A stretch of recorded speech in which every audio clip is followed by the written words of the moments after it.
Cochabamba, una hermosa ciudad que cuenta con 1.916.000 habitantes. Esta mágica y colorida ciudad es conocida por ser la tierra donde se come después de comer. Un lugar donde puedes compartir un exquisito platillo con tus amigos y familia. Sin embargo, por desgracia, también es conocida por ser una de las ciudades más contaminadas del país. Un informe realizado por la Organización Mundial de la Salud muestra que la contaminación en el aire cochabambino se debe a su topografía. Debemos tomar en cuenta que Cochabamba está rodeada de cerros y estos no permiten que los vientos fluyan libremente, impidiendo que el aire pueda limpiarse, creando una especie de tapa que atrapa la contaminación como si de una olla se tratara. El 90% de dicha contaminación es causada por el parque automotor. A esto debemos sumarle la falta de cultura ciudadana, puesto que cada 5 pasos podemos encontrar basura botada en la calle. Pero hoy no hablaremos de la contaminación del aire en nuestra ciudad, sino de un tema de igual importancia.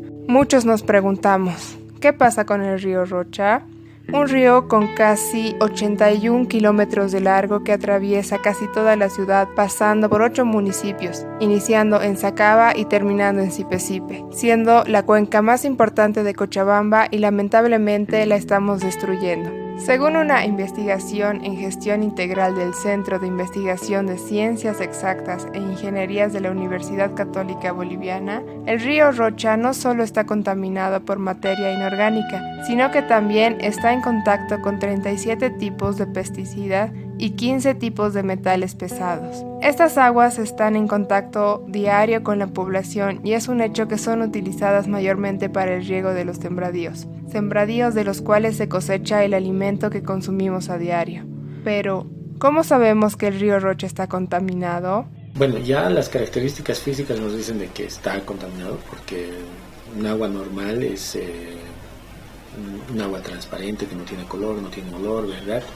En cambio, si vamos al río Rocha, en cualquier parte de los diferentes municipios, pues el agua tiene color, tiene olor y hasta debe tener sabor. No hemos probado, pero sí ya las propiedades físicas son las que nos indican de que esa agua no es normal. Por otro lado, sí trabajamos en metodologías que nos ayuden a determinar esa contaminación y el grado de contaminación que tiene estas aguas, ¿no? La Fundación Gallapacha tiene un proyecto de monitoreo y evaluación biológica con participación ciudadana del río Rocha, donde el objetivo de la iniciativa Dar la cara al río Rocha es evaluar comunitariamente la calidad del agua del río Rocha. Necesitamos que los ciudadanos se involucren en lo que es el monitoreo y puedan entender también cuál es la dinámica del río. Sabemos que el río está contaminado, pero no sabemos qué parámetros se toman en cuenta para saber que está contaminado. Entonces uno de ellos son los macroinvertebrados, que son los biológicos, que nos ayudan a entender la salud o calidad del agua. Otros son los psicoquímicos, que los realizamos con Senda y con la Universidad Católica, que nos ayudan a determinar, por ejemplo, el pH, dureza, turbiedad, oxígeno disuelto, entre otros parámetros, que son parámetros básicos para identificar lo que es la calidad del agua. Se suele escuchar a la gente en el aeropuerto que el río Rocha le dio la bienvenida, con ese olor tan característico. Pero la triste realidad es que este olor nos golpea en la cara cuando pasamos por los puentes de la ciudad. ¿A qué se debe esto? A la inconsciencia de la ciudadanía, a la indiferencia a un problema tan grande que se pudre ante nuestros ojos. Son diferentes factores, ¿no? Pero hay que, creo, diferenciar por zonas. Hay algunas zonas, algunos municipios en los cuales el aporte de aguas residuales es un problema.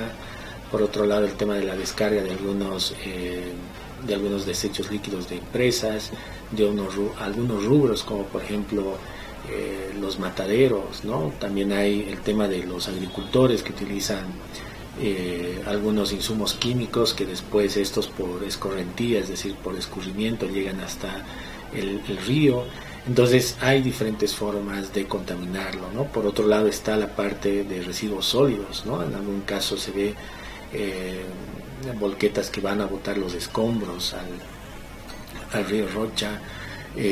También hay gente que bota su basura directamente, ¿no?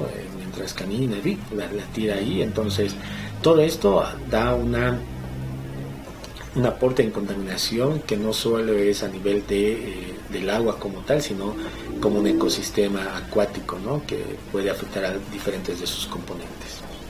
Según un artículo escrito por el periódico Los Tiempos, el caudal del río recibe al menos 6 fuentes de contaminación que son aguas residuales domiciliarias, todo lo que sale del inodoro, lavamanos, etc. Excedentes industriales, embotelladoras, papeleras, etc. Descargas de actividades urbanas, 10 lavaderos, y lixiávidos de 3 botaderos de residuos sólidos y 10 depósitos de escombros. Entonces, seguro se está preguntando si no existe una ley o norma que controle todo esto. Pues la respuesta es que sí. El Reglamento Ambiental para el Sector Industrial Manufacturero (RACIM) tiene como objetivo regular las actividades del sector industrial para reducir la generación de contaminantes y el uso de sustancias peligrosas para proteger y conservar el medio ambiente. En un artículo realizado por el periódico Opinión, el informe de la auditoría ambiental realizado por la Contraloría General del Estado señala que el empleo de aguas del río Rocha para riegos conlleva riesgos de daños a los suelos y sobre todo a la salud pública, porque podría transmitir enfermedades relacionadas con problemas intestinales y bacterias fecales, tanto a consumidores como a agricultores. Se realizan diferentes actividades que son en base al río, ¿no? Por ejemplo, se hace el lavado de autos, se hace el riego de hortalizas y verduras con esta agua. Entonces, si ya vemos que el agua es altamente contaminada y regamos nuestros alimentos con esto, y además estos llegan al mercado y no sabemos de qué lugares vienen, es increíble lo que puede suceder. También puedes observar animales que beben estas aguas. Entonces todo está relacionado.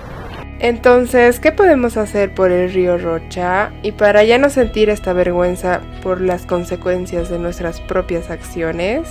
Uno, primero saneando toda la parte de lo que son las descargas clandestinas.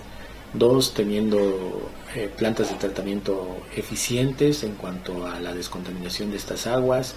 Por otro lado, cuidar mucho las nacientes del río Rocha, ¿verdad? De donde nace, cuidar sus cuencas, cuestión de que tengamos siempre un flujo continuo de agua. Por otro lado, creo que hace mucho el tema de la educación, ¿no? El de poderle volver a dar darle la cara al río Rocha, de que se vuelva como un emblema para los cochabambinos y cochabambinas en los diferentes municipios, y creo que de esa forma sí podemos tener realmente llegar a tener esta recuperación o restauración de este ecosistema.